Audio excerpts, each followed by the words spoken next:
हम डिस्कशन कर रहे हैं all states assistant professor previous years questions इतिहास सब्जेक्ट से।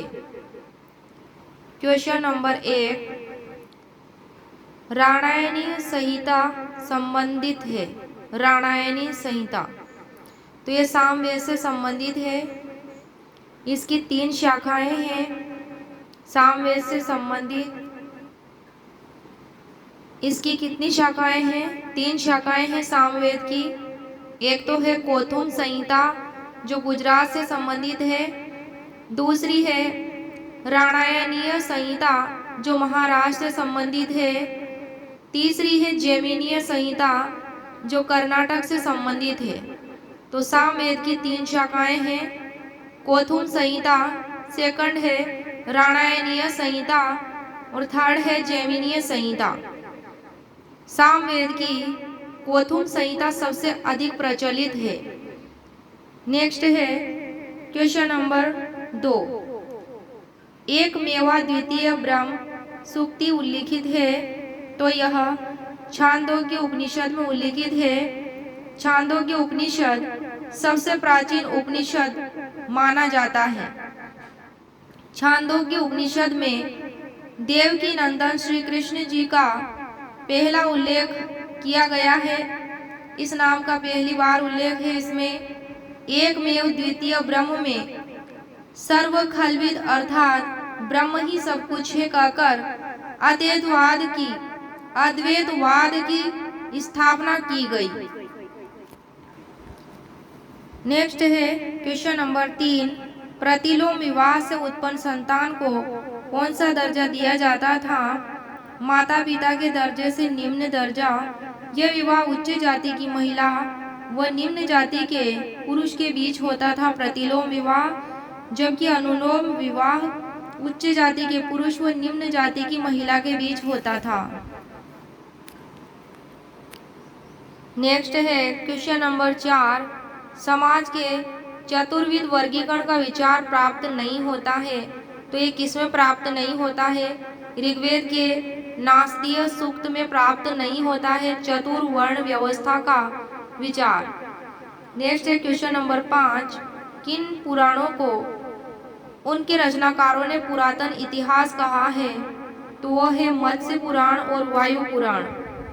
वायु पुराण में विशेषकर भगवान शिव का वर्णन है। विष्णु पुराण के प्रवक्ता पराशर ऋषि थे। कौन है? पराशर ऋषि। क्वेश्चन नंबर 6 किस वैदिक पाठ के लिए वेदांत शब्द का प्रयोग किया गया? किसका प्रयोग किया गया? वेदांत शब्द का प्रयोग किया गया तो ये था उपनिषद।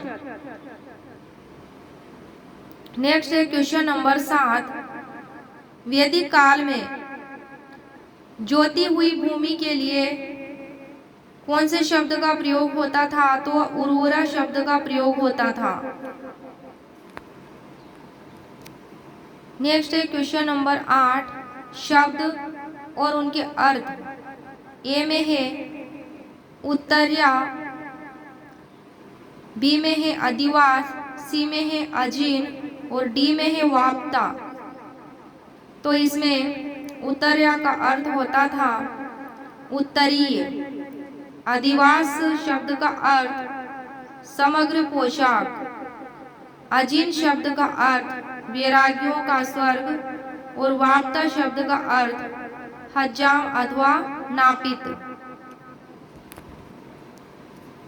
नेक्स्ट है क्वेश्चन नंबर 9 ऋग्वेद का जन्म उत्तर पश्चिम भारत में नहीं हुआ था लेकिन ईरान में हुआ था। इस सिद्धांत का प्रतिपादक रहे हैं मैक्स मूलर। मैक्स मूलर ने ऐसा कहा और मध्य एशिया में बताया। क्वेश्चन नंबर 10 इनमें से किस देवी का उल्लेख ऋग्वेद में नहीं है? पहला है ऑप्शन 1 सीता, दूसरा ऑप्शन तारावती, तीसरा ऑप्शन उषा और चौथा ऑप्शन अदिति। तो इसमें सीता और तारावती इन देवियों का उल्लेख ऋग्वेद में नहीं है। उषा और अदिति इनका उल्लेख ऋग्वेद में है। तारावती बौद्ध धर्म के वज्रयान शाखा से संबंधित थी। नेक्स्ट है क्वेश्चन नंबर 11, उपनिषदों की विषय वस्तु क्या है? तो इसकी विषय वस्तु सत्य की खोज है। उपनिषद उत्तर वैदिक काल की रचनाएं हैं। आत्मा, परमात्मा, मोक्ष, सत्य की खोज, पुनर्जन्म इत्यादि इनकी विषय वस्तु रही है। इसलिए इन्हें पराविद्या या अध्यात्म विद्या भी कहा गया है।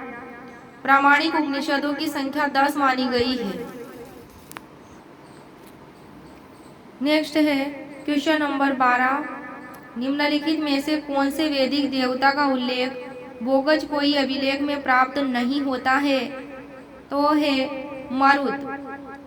मरुत देवता का उल्लेख बोगज कोई अभिलेख में प्राप्त नहीं होता है, जबकि इंद्र, मित्र और वरुण इन तीनों देवताओं का उल्लेख बोगज कोई अभिलेख में है। इस अभिलेख में 4 प्रमुख देवताओं इंद्र, मित्र, वरुण और नासत्य का उल्लेख मिलता है बोगज कोई अभिलेख में। नेक्स्ट है क्वेश्चन नंबर 13, ऋग्वेद संहिता की 1/4 ऋचाएं किसको निर्देशित करती हैं? तो ये इंद्र को निर्देशित करती हैं।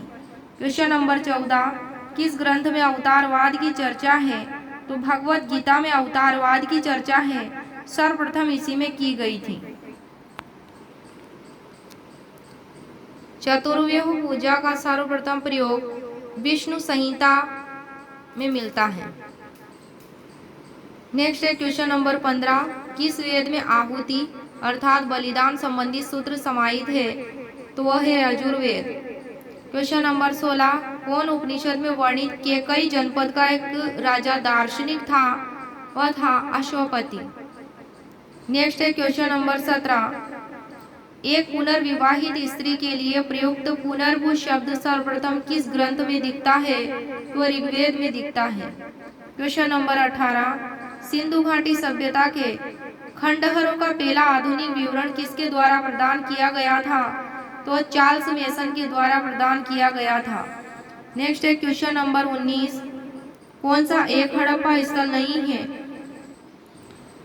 इन चारों ऑप्शन में से ए में है चनहुदड़ो, बी में है कालीबंगा, सी में है अतरंजी खेड़ा, डी में है राखीगढ़ी। तो इसमें सी ऑप्शन करेक्ट होगा, अतरंजी खेड़ा ये हड़प्पा स्थल नहीं है, जबकि चनहुदड़ो, कालीबंगा, राखीगढ़ी ये सभी हड़प्पा स्थल हैं। अतरंजी खेड़ा उत्तर प्रदेश के एटा जिले में गंगा की साग नदी, काली नदी के तट पर स्थित एक प्राग ऐतिहासिक स्थल है। क्वेश्चन नंबर 20, हड़प्पा निवासियों का किसके साथ समुद्री मार्ग से संपर्क था?